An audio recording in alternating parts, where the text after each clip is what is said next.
કર્મણ્યવાધિકારસ્તે મા ફલેષુ કદાચન. કર્મ કરવામાં તારો અધિકાર છે, ફળ મળે ના મળે. આજે ડિપ્રેશનમાં કેમ આવે છે બધા? મેં મહેનત કરી એટલે આમ થવું જ જોઈએ. ભગવાન ના પાડે છે મહેનત તમે પૂરેપૂરી કરો અને પછી મારા પર છોડો.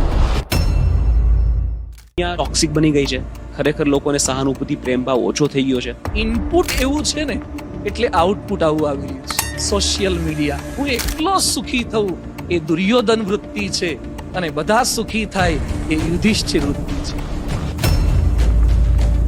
ધનાની ભૂમો પશવશ્ય ગોષ્ઠે નારી ગૃહ દ્વારી સખા સ્મશાને દેહશ્ચિતાયામ પરલોક માર્ગે ધર્માનુગચ્છતિ જીવ એક. ધન લોકરમાં દાટેલા રહેશે, પશુઓ ગમાણમાં બાંધેલા રહેશે, સ્ત્રી ઘરના દરવાજા સુધી રહેશે, મિત્રો સ્મશાન સુધી આવશે અને દેહ ચિતા સુધી આવશે અને આત્મા જીવ એકલો જ ભગવાનના ધામમાં રહેશે, ધર્મ સાથે રહેશે.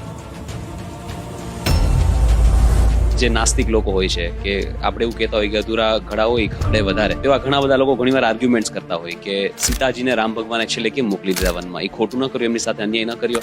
વેદો, ઉપનિષદો, સ્કંદ પુરાણ, કેટલા શાસ્ત્રો આપણા ત્યાં છે.